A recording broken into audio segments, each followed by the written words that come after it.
Halo Tribuners, selamat datang di Ngantri Ngobrol Santai Tribun, eksklusif hanya di Tribun Pekanbaru. Kita bumper dulu.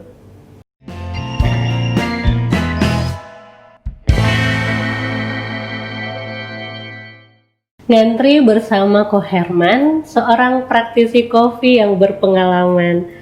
Halo Ko, selamat datang di Ngantri. Thank you udah undang. Ngantri itu ngobrol santai Tribun. Semua segmen ada di sini, tapi kita bahas dan kita ulas secara santai. Siap. Dan hari ini kalau ada Ko Herman berarti kita ngebahas tentang kopi. Oh iya, ingat Herman, ingat kopi. ingat Herman, ingat kopi, ingat coffee shop. Pokoknya mesin kopi barista semuanya tentang kopi. Ya. Benar. Oke Ko, kita langsung aja nih, kita pembahasan tentang kopi. Kalau sekarang kan terjadi sebuah pergeseran nih, dari yang dulu tuh yang pecinta kopi, penikmat kopi tuh tersegmen atau mungkin hanya segelintir orang, usianya ya usia dari 25 ke atas. Sekarang terjadi pergeseran, semua penikmat kopi, apa-apa kopi, dan di mana-mana kebanjiran coffee shop. Gitu. Nah, menurut Ko Herman, itu tuh fenomena yang akan berlangsung lama atau ini menjadi sebuah kebutuhan baru? Ya, orang butuh kopi. Jadi gini, sesuatu akan bertahan atau enggak itu tergantung sesuatu ini sudah masuk belum ke ritual manusianya. Jadi kita ritual apa nih? Jadi gini, ritual itu bahasa lainnya habit. Habit. Jadi setiap hari kita ada ritualnya, bangun pagi, makan nasi, mandi. Nah, ngopi ini sudah masuk belum ke ritualnya? Nah, kalau saya lihat sih kopi prospek kedepannya bagus karena belakangan ini kopi, saya nggak menggolongkan menu tertentu, cuma kopi ya, secara keseluruhan kopi ya. Secara keseluruhan itu rata-rata udah masuk ke ritual. Jadi ritual tuh ada harian, bulanan, mingguan. Contoh ritual mingguan tuh kita pergi sholat, Jumat. Contoh ya pergi gereja atau pergi wihara kemana-mana. Itu ritual mingguan. Ritual harian ya makan nasi, ngopi. Ritual harian. Ritual sekali seumur hidup juga ada. Beli cincin. Contoh. Beli cincin kawin kecuali nikah 2 kali gitu. Jadi saya prediksi kopi kekinian akan bertahan karena sudah masuk ke ritual anak-anak ABG gitu. Jadi contoh, boleh sebut merek? Boleh di sini mah. Kita sebut merek lokal lah ya. Boleh ya. Cintai produk dalam negeri. Merek lokal Pekanbaru. Contoh ingat kopi susu, ingat Leton. Gitu. Jadi anak sudah masuk ke ritual anak-anak ABG gitu. Kalau dulu kan mungkin ritual pagi bapak-bapak minum kopi hitam pagi hari, dan pun masuk ke habit seperti kayak makan ya. Kalau misal mau nongkrong, mau makan di mana? Sekarang kebalikan. Ngopi di mana? Ngopi di mana? Jadi ngopi ini kayak bahasa minum kopi, ngopi, kopi itu beda-beda ya. Benar. Jadi kalau minum kopi itu kayak sekali, tapi kalau ngopi itu kayak ritual. Dan banyak kan dilakukan, ngobrol bisa, meeting bisa, bercerita bisa gitu. Kalau ngopi itu jadi satu kata mewakili banyak kegiatan. Gitu kan sih. Nah, kalau misalnya sekarang kan di Pekanbaru nih, industri kopi ini sendiri menurut Ko Herman gimana? Industri kopi menjanjikan, tapi kalau kita tidak sadari satu hal, ini akan berbahaya. Satu hal itu apa? Cara kita menjalankan bisnis kopi. Jadi gini, takutnya kalau cara kita berbisnis kopinya salah, nanti akan menurunkan image si kopinya ini. Takutnya kalau cara berbisnisnya salah, kelas kopi atau image dari kopi nanti akan sama dengan bakso. Image dari kopi akan sama dengan nasi ampera. Kenapa bisa begitu? Biasanya itu karena terjadinya perang harga yang nggak sehat. Jadi akan menurunkan image-nya. Jadi gini, saya sehari-hari kan di Tofin ngantor. Tofin ini penjual mesin kopi, bahan alat, manual brew semuanya deh. Nah, baru saja saya terima email dari manajer Hario, tahu Hario? Hario itu alat manual brew. Manajer Hario Indonesia. Emailnya bunyinya kayak kira-kira gini. Bagi semua distributor Hario, tolong ibaratnya jangan jangan merusak harga loh. Juallah gitu. Sesuai price list. Jadi kalau si Hario ini di tangan orang yang bisnisnya itu mau perang, image Hario akan turun gitu loh. Image dari alat manual brew ini akan rusak di tangan orang Indonesia, begitu takutnya. Dapat himbauan seperti itu. Nah, itulah bisnis yang sehat. Jadi kita nggak boleh yang dia jual 100.000, 99.000. Nanti ada yang merusak market ya. Akhirnya kelas dari bahan alat ini, kelas dari Hario atau kelas dari es kopi akan turun. Kalau nggak disadari gitu. Kalau di Pekanbaru, Ko Herman lihatnya gimana? Di Pekanbaru sehat, mulai demam atau meriang? Ada 2 tipe penjual umumnya. Ini untuk coffee shop? Coffee shop bisa, ghost kitchen bisa, coffee to go, banyak jenis kopi. Semua ya? Tapi ada mungkin 3 ya tipe penjual. Orang yang jual murah, orang yang potong harga, atau orang yang kombinasikan itu gitu. Jadi sangat beda ya orang yang jual murah dengan potong harga. Ada coffee shop yang dia hanya jual murah, bahkan dia nggak kasih diskon delivery ongkos antar dari Gojek atau Grab. Dia nggak kasih, dia hanya jual begitu aja. Ada juga orang yang bertipe jualannya itu tipe potong harga. Nah, tipe potong harga itu biasanya sih dia udah jual murah terus dipotong lagi gitu.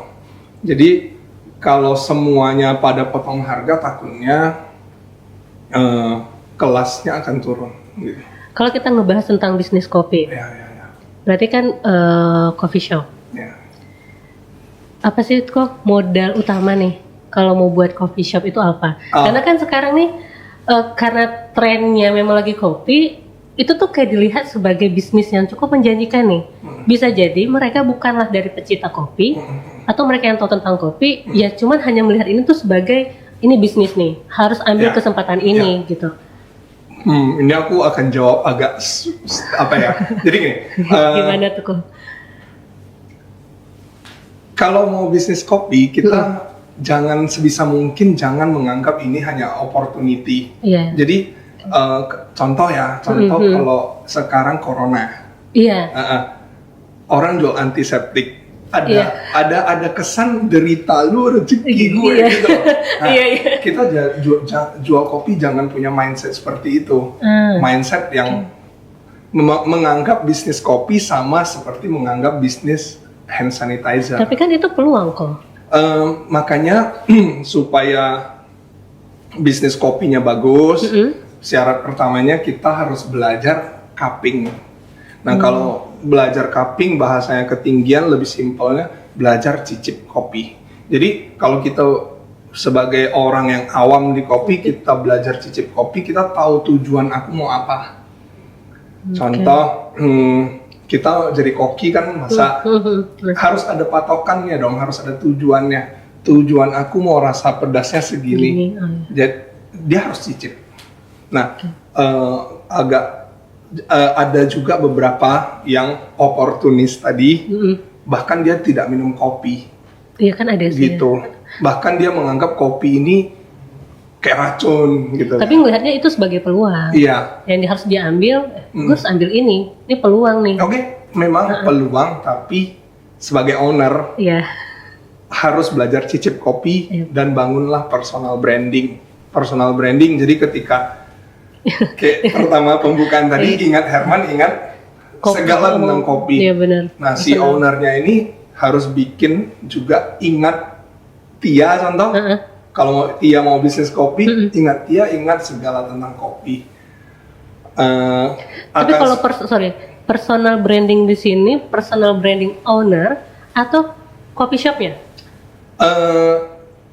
Ownernya. Ownernya.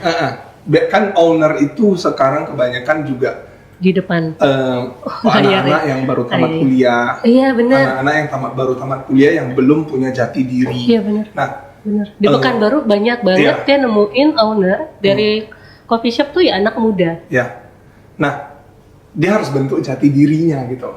Jati diri aku adalah contoh Tia adalah Tia adalah pemilik dari owner, pemilik dari coffee shop ini. Jadi ketika ingat kopi, ingat Tia, ingat Tia, ingat kopi gitu. Nah, bagaimana cara membangun personal branding? Berarti model utamanya itu personal branding. Kalau saya percaya itu modal utama personal branding, terus belajarlah cicip kopi. Kadang kan yang ditakuti oleh orang-orang di luar sana tuh mikirnya mau bikin coffee shop, wah lu banyak duit nih. Nah, bener nggak? Ya. Lu banyak duit nih mau bikin coffee shop. Ini saya sering ngomong ke yang baru mau buka. Iya, jadi gini, ada coffee shop yang mengandalkan tangible asset. Ada coffee shop yang mengandalkan intangible asset. Jadi tangible asset itu aset-aset yang bisa dihitung. Maksudnya yang dia tonjolkan itu sesuatu yang bisa dihitung. Contoh, interiornya kelihatannya ini miliaran, mesin kopinya mahal 200-an juta. Wah, meja kursinya mahal juga. Itu yang dia angkat adalah sesuatu yang bisa dihitung. Nah, biasanya orang tidak respect terhadap itu. Tapi misalnya katakan orang yang sama, yang tempatnya miliaran tadi, tapi yang dia angkat adalah intangible assetnya. Contoh, saya ada contoh ya, dia angkat adalah human interactionnya, hubungan antara barista dengan customernya, cara mereka melayani orang. Terus itu semuanya tidak bisa diukur. Brand itu, maksudnya brand dari coffee shop ini nggak bisa diukur. Nah, orang lebih respect itu, lebih respect kalau kita angkat intangible tadi yang nggak bisa dihitung, nggak bisa diukur. Kalau yang kita tonjolin itu adalah uang dan uang, orang akan punya mindset, lu hanya orang kaya yang punya bisnis, gitu. Orang nggak respect. Berarti ketakutan untuk memulai usaha coffee shop di tanda kutip adalah ya banyak harus punya uang yang banyak, itu nggak 100% benar. Enggak.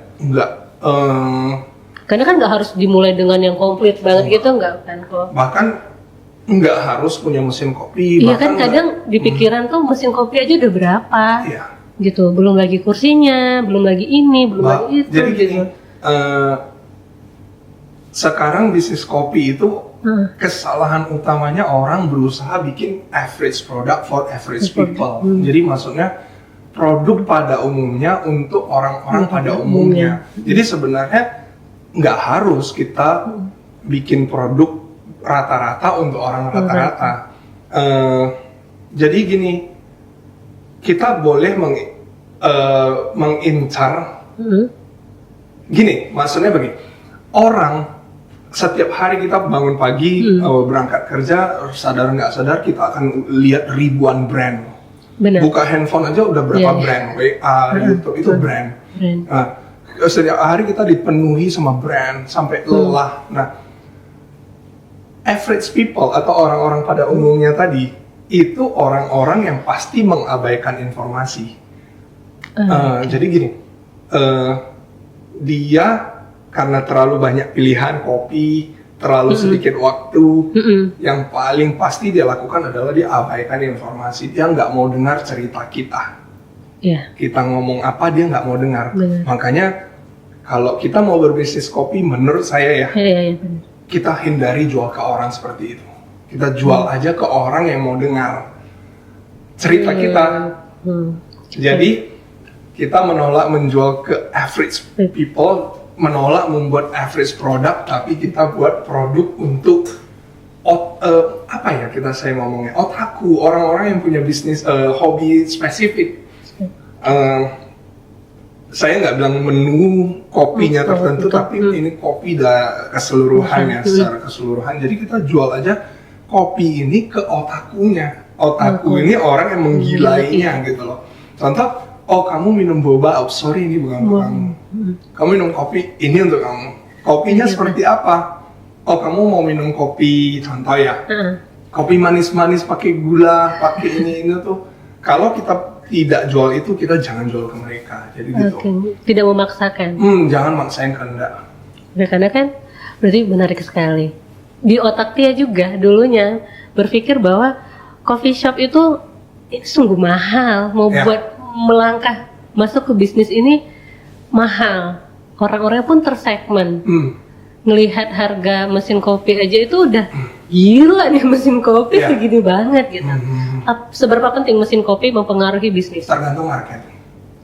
Jadi kita seperti yang aku bilang tadi, jangan jual ke semua orang, oke? Market mesin kopi, yang pakai mesin kopi harganya lebih tinggi, contoh ya. Ya udah, dia target marketnya adalah orang-orang yang bisa beli dengan harga segitu. Ibaratnya jangan, kalau orang berusaha jual ke semua orang pasti frustasi. Jadi kesalahan utama penjual kopi sekarang itu sering terjadi kayak gini. Saya nanya ke calon owner, kafenya baru bangun, kita lagi training, lagi install mesin. Selain training, saya juga harus tanamkan mindset yang bagus ke calon owner ini yang masih muda, contoh ya. Contoh saya tanya, kira-kira nanti pelanggannya mau cowok atau cewek? Kalau bisa dua-duanya. Oke, nanti kira-kira umurnya mau berapa? ABG, udah kerja, tua, kalau bisa semuanya. Oke. Terus nanti yang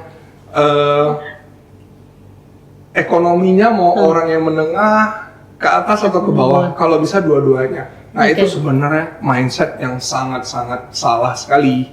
Jadi penjual kopi itu, penjual yang keren itu, dia nggak boleh targetkan semuanya. Karena kalau dia targetkan semua orang, dia akan frustasi, habis uang, habis tenaga, habis waktu. Contoh, yang menargetkan semua orang ya, boleh sebut merek? Brand-brand besar dari Amerika, itu targetnya itu dari SD, anak SD sampai orang tua, KFC deh gitu kan. Akhirnya KFC ini menggunakan uangnya untuk interupsi kita. Interupsi kita di mana? Di iklan. Kita lagi nonton, diinterupsi sama iklan KFC. Nah, apa yang interupsi kita itu sebenarnya uangnya. Sedangkan orang yang mau buka coffee shop ini sebenarnya kan UKM. Iya, benar. Kita nggak akan punya uang sebanyak itu untuk interupsi orang. Jadi, karena KFC mau menargetkan semua orang, efeknya apa? Harus keluar uang yang banyak untuk interupsi orang. Kita scroll medsos, ketemu KFC. Contoh, kita nonton film, ada KFC. Jadi, kalau kita belum punya uang yang sebanyak dia, logistik yang sehebat dia, SDM yang semantap dia, mending kita fokus aja ke market tertentu gitu. Aku kemarin sempat nonton YouTube-nya Ko Hermana, kebetulan itu Tribuners. Ko Herman juga punya channel YouTube. Channel YouTube-nya namanya Mencari Herman. Nah, untuk para pecinta kopi bisa sambangi YouTube-nya. Kenapa? Karena banyak banget hal yang menarik di sana. Salah satu yang membuatnya menarik ada kata-kata yang bilang, benar soal yang tadi tersegmen. Kalau misalnya Anda fokus aja nih di nangka, bener nggak ada pembahasan itu? Itu dari ujung nangka atas sampai ke bawah, beli kopinya di kopi shop kita, udah untung. Gitu. Jadi itu target ya. Sering orang sebelum buka, sehari sebelum GO atau beberapa hari sebelum grand opening, owner coffee shop nanya ke saya, perlu nggak kita undang influencer? Contoh influencer, titik-titik PKU, titik-titik kuliner. Menurut saya, ini pandangan pribadi, mohon maaf kalau ada yang tersinggung. Bukan menyinggung sih. Jadi sebenarnya gini, kalau kita undang influencer tadi, biayanya itu biasanya kalau 2 orang aja itu antara 1,5 juta sampai 2 juta. Beberapa kali posting. Nah, gimana cara kita menargetkan tetangga ya? Nah, dengan budget yang sama, katakan 2 juta. kita bikinkan aja es kopi susu banyak-banyak atau tester. Apapun lah kopinya buat tester. Bagi-bagikan tiap hari ke tetangga. Yakin deh sebelum seminggu udah ada pasti yang beli ke kita. Jadi daripada 2 juta ini kita didik lidah satu orang, mending kita 2 juta ini kita didik lidah tetangga. Kalau lidahnya terdidik cocok, dia akan beli. Karena sebenarnya kopi itu terletak di seruputan pertama. Dari rasanya. Kalau misalnya dia minum, kita kasih tester. Kalau orangnya punya etika, enggak. Kalau orangnya punya etika atau dia punya apa ya bahasa tepatnya punya etika, dia akan posting. Gitu. Nah, dengan begitu kita udah menargetkan tetangga. Nah, ini saya percaya. Tadi kan ada influencer. Iya benar. Ada juga micro influencer. Nah sebenarnya micro influencer tuh siapa? Micro influencer tuh orang-orang biasa yang punya medsos, contoh Instagram, yang dijadikan influencer itu lebih kuat. Ya benar sih, kalau misalnya contoh kalau dia aja nih misalnya dapat barang gitu ya. Setidaknya bukan dibuatin story atau apa, cuman ya thank you ya hari ini aku dapat ini gitu. Setidaknya itu akan membangun pertanyaan lagi untuk orang-orang lain. Itu kekuatan micro-influencer. Contoh begini, yang si influencer tadi posting, katakan influencernya Syahrini deh ya. Syahrini jalan-jalan ke Eropa, kita pasti Syahrini, lewat aja. Tend to skip. Nah, tapi kalau micro-influencer itu, biasanya dia kan punya teman-teman, followersnya sedikit, 100 orang lah katakan. Nah misalnya katakan dia nih, katakan kita teman dekat, dia posting kopi X, kopi tertentu, saya pasti komen, bungkus dong, bener. Lu minum sendirian, gitu kan. Nah itu si micro influencer ini punya engagement yang lebih kuat, punya ikatan pertemanan lebih kuat, dan menarik orang-orang yang benar-benar tertarik. Jadi ide itu, informasi itu tersebarnya lebih cepat ketimbang kita hanya didik lidah satu orang begitu. Ini versiku ya. Tapi bukan berarti si influencer nggak ada fungsinya. Fungsinya ada kalau kita mau bikin brand awareness supaya orang tahu doang. Gitu. Benar. Tergantung kebutuhannya apa dulu. Kalau fungsinya untuk selling, untuk penjualan, menurut saya nggak tepat gitu. Kita balik lagi nih, Ko Herman. Kalau sekarang kan kita masanya pandemi nih, corona. Semua sektor kan terpengaruh nih, semuanya. Termasuk kayak coffee shop dong. Karena kan kayak kita bahas tadi, coffee shop tuh sekarang udah jadi tempat, kalau bisa lo ngomong kopi, itu udah mewakili banyak hal, kegiatan orang. Ngumpul, meeting, bercengkrama, komunikasi semuanya gitu. Nah itu kan berkumpul semua. Jadi kan menurut Ko Herman, seberapa sih impact-nya si corona ini dengan bisnis coffee shop ini? Impact-nya besar. Apakah sehingga ada peperangan harga gitu? Bukan, dibuktikan dari pengambilan bahannya. Jadi kan saya jual bahan sehari-harinya. Contoh jual gula aren, karamel, vanilla, hazelnut, coklat, green tea, bla bla bla. Turun drastis banget. Waktu dulu awal-awal corona bahkan omset kita sisanya 2%. Sisa 2%. Nah, tapi sekarang udah mulai balik lagi. Udah mulai ya? Bukan new normal sih. Tapi nggak bisa seperti normal, tapi mulai kembali lagi. Karena kalau di Pekanbaru sendiri orang udah mulai balas dendam. Iya, kan tetap kangen gitu. Membalas dendam yang dulunya nggak boleh nongkrong. Iya benar. Tiba-tiba sekarang PSBB udah selesai nongkrong. Rame banget. Dan hampir setiap hari.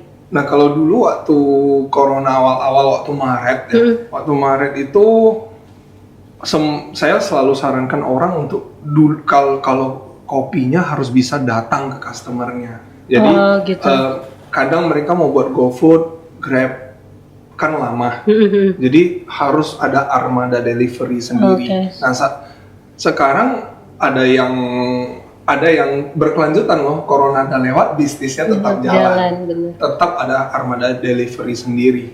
Nah biasanya yang di delivery itu macam-macam ya, tapi umumnya es kopi susu gula aren.